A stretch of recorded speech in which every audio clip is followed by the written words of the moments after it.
Salam sejahtera bagi kita semua. Perkenalkan, nama saya Fiona Pinkan, mahasiswa Pendidikan Profesi Guru di Universitas Negeri Jakarta tahun 2021. Saya akan menampilkan video PPL siklus 3, yaitu pembelajaran kimia kelas 11 IPA di SMAK IPK Tomang, Jakarta. Selamat menyaksikan, semoga bermanfaat.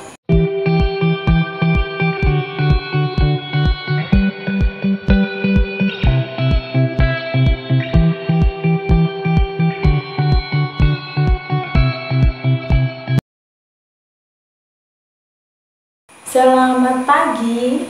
Pagi, Bu. Pagi, Bu. Pagi, Bu. Ya, kita kembali lagi di kelas kimia. Kita mau lanjutkan materi kita. Sebelumnya Ibu akan mengecek dulu ya kehadirannya. Ini yang tidak masuk siapa?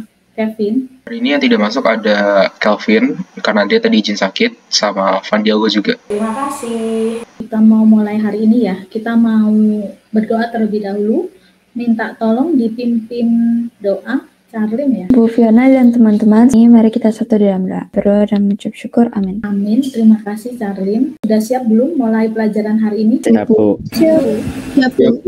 Siap ya. Untuk materi hari ini ya, sudah Ibu share semuanya ada di Classroom. Sekarang kita masuk ke pembelajaran hari ini, yaitu kita mau menghitung pH hidrolisis. Dan pembelajarannya, peserta didik dapat menghitung pH larutan garam. Untuk pembelajaran materi yang sebelumnya, ini kan ada mencari pH hidrolisis garam ya. Seingat saya, Bu, pH sama dengan KW per KB. Bagus ya, Angelin ya. KB. Betul ya. pH-nya bagaimana? H plus sama dengan akar KW per KB dikali molar dikali valensi. Terima kasih Ines ya. Bagaimana untuk sifatnya? Asam. Sifatnya asam. Bagus ya. Sifatnya adalah asam. Asam lemah, basanya kuat. pH sama dengan KW per KA ya, Bu? Ya, Petris ya. Cari pH-nya. Amin sama dengan akar KW per KA kali molarikase kali valensi. Oke. Bagus ya, Jessica. Bagaimana sifatnya? Basa, Bu. Bagus. Basa ya. Sip. pH sama dengan KW per KA kali KB. Bagus ya, Antonius. Akar KW per KB dikali sama KA. Bagus, Angelin ya. Sifatnya bagaimana? Tergantung KA dan KB-nya. Bagus ya, sip, Kevin. Masih ingat ya, ketika sudah memahami ini, sekarang kita akan menerapkannya. Di sini ada bacaan nih, di sini ada sumbernya. Di sini cangkang siput laut yang hidup di sepanjang pantai di bagian barat Amerika Utara ini kian rapuh. Mengapa cangkang siput ini bisa jadi rapuh? Karena laut yang tercemar, Bu. Beatrice ya, bagus ya. Karena lautnya menjadi asam. Audrey, bagus. Kadar keasamannya meningkat. Ya, bagaimana sih kondisi yang baik untuk siput ini? Harusnya kondisinya bukan asam. Ya, Nicholas. Kondisinya basah. Beatrice ya. Cangkang siput itu berarti kira-kira dia bersifat apa? Sifatnya basa, Bu. Kira apa sih kandungannya si cangkang siput ini? Cangkang siput itu mengandung CaCO3, Bu, atau kalsium karbonat. Nah, bagus ya, Jessica. Cangkang ini mengandung CaCO3. CaCO3 berarti itu termasuk apa? Mengandung garam ya. Iya, betul, Andrea ya. CO3 berarti dia berasal dari apa? Berasal dari basa kuat dan asam lemah. Bagus ya, Audrey ya. Kira-kira bisa tidak kalau kita mau menghitung pH, massa dan juga menghitung pH-nya menggunakan hidrolisis? Bisa, Bu. Pakai rumus hidrolisis. Bisa ya, jadi kita bisa menerapkannya menggunakan rumus hidrolisis. Di sini Ibu berikan soal ya, nanti silahkan kalian berkelompok. Nah, kelompoknya sama dengan yang kemarin. Silahkan kalian nanti bergabung dengan teman kelompok. Ada sudah Ibu share untuk LKPD-nya. Silahkan kalian berkelompok, kemudian nanti jam 12 ya, kita kembali lagi berkumpul di room ini ya. Silahkan kalian berdiskusi. Ada yang mau ditanyakan tidak sampai sini? Tidak ada, Bu. Kalau nggak ada pertanyaan, silahkan keluar dari Jimit ini. Selamat siang. Oke, kita kembali lagi. Ibu akan mengecek kehadirannya lagi ya. Coba Ibu cek dulu kehadirannya. Selain yang tadi izin kan berarti ini lengkap. Minta tolong dibuka kamera ya. Setelah melalui proses diskusi, silahkan dipresentasikan jawaban dari kelompok 1. Jadi CaCO3 itu merupakan penjumlahan dari Ca2+ ditambah CO3 2 min. Jadi pH-nya 8 sama dengan 430 cangkang siput. Terima kasih ya Antonius, mewakili dari kelompok 1. Udah bagus untuk diskusinya. Kan kelompok 2 mau siapa? Dari soalnya kita ketahui bahwa pH-nya adalah 8, molaritasnya 4,3 kali 10 pangkat minimal. Setelah dapat molaritasnya, kita masukin ke rumus mol per V 430 cangkang siput. Oke, terima kasih Patricia dan Jessica mewakili kelompok 2 ya. Kelompok 3 silahkan. Untuk mencari M mol itu bisa dengan menggunakan M kali V. Karena masih asam dan basa, maka kita harus reaksikan dulu per 3 molaritas. Sehingga tersisa garam yaitu pH hidrolisis dari asam kuat dan basa lemah valensi 2. pH-nya yaitu 5 min log 2,5. Oke, terima kasih Audrey, Charlene. Kelompok 3 ya. Sudah bagus, kelompok 3. Lanjut kelompok 4 ya. Jadi pertama-tama kita cari dulu milimol dari NH3 menggunakan rumus M dikali V. Karena masih asam dan basa, jadi direaksikan. Terima kasih Ines ya. Tersisa garam sama dengan pH hidrolias dari asam kuat dan basa lemah, pH-nya sama dengan 5 log 2,5. Bagus ya. Terima kasih Ines dan Nicholas untuk perwakilan kelompok 4. Apakah di sini ada yang mau menanggapi atau bertanya dari hasil presentasi keempat kelompok ini? Saya mau tanya, Bu. Iya, Charlene. Untuk yang soal nomor 1 itu kan mengapa kita langsung menggunakan rumus hidrolisis, sedangkan pada soal nomor 2 kita harus mereaksikannya lebih dulu. Charlene ya, bagus pertanyaannya ya. Ini ada yang bisa menanggapi nggak? Coba jawab. Ya, Jessica.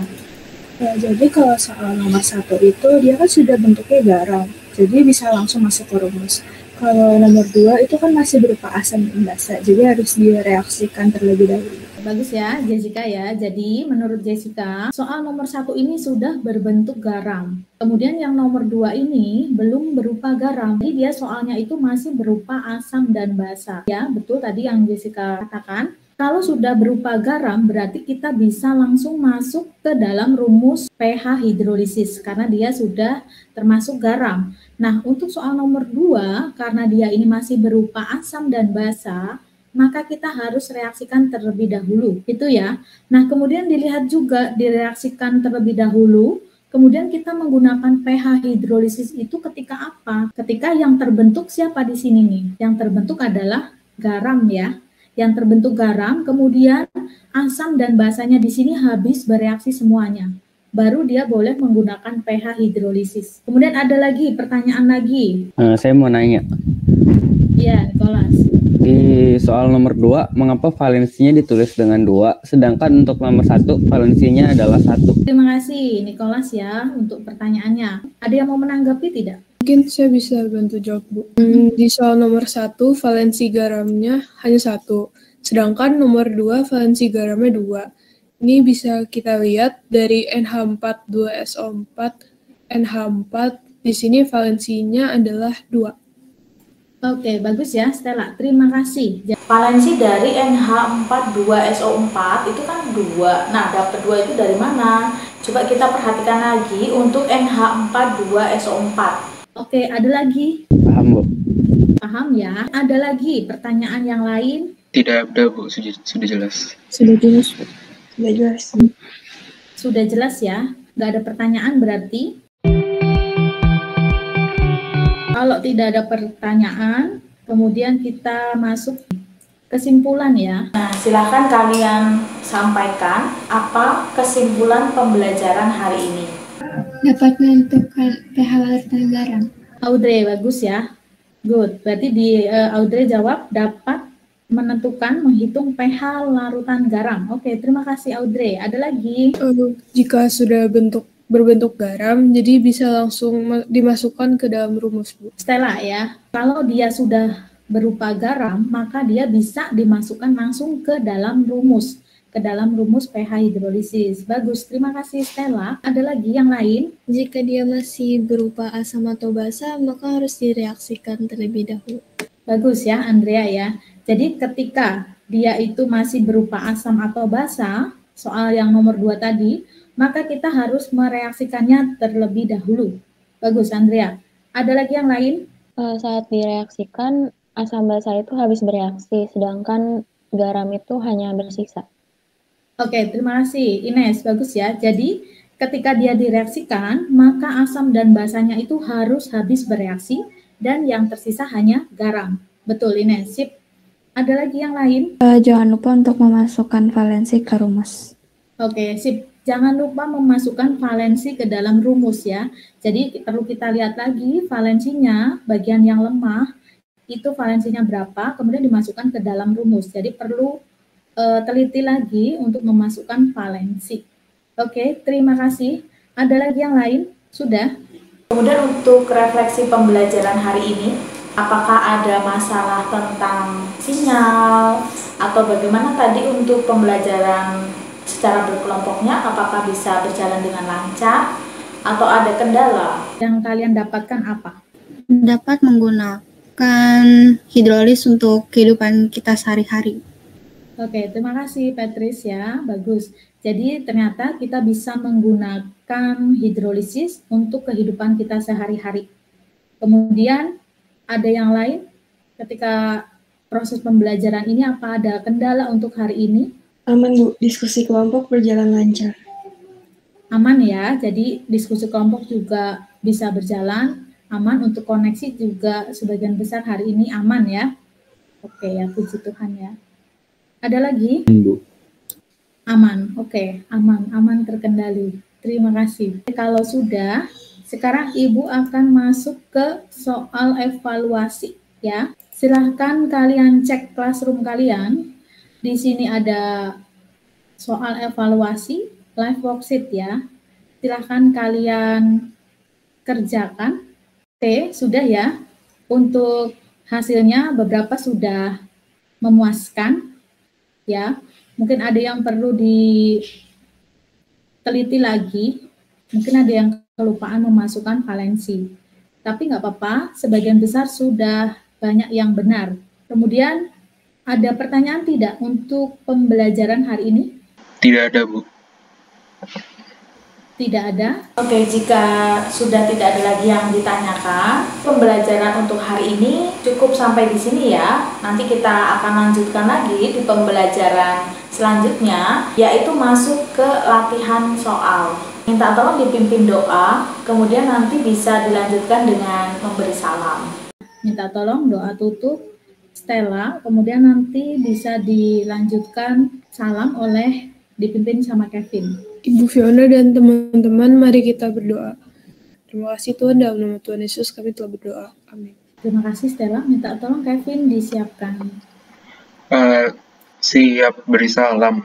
Selamat siang, siang, Bu Fiona. Terima kasih Bu Fiona, Tuhan berkati. Selamat siang, terima kasih, Tuhan memberkati. Silakan boleh keluar. Terima kasih Bu. Terima kasih Bu. Ya. Terima kasih Bu.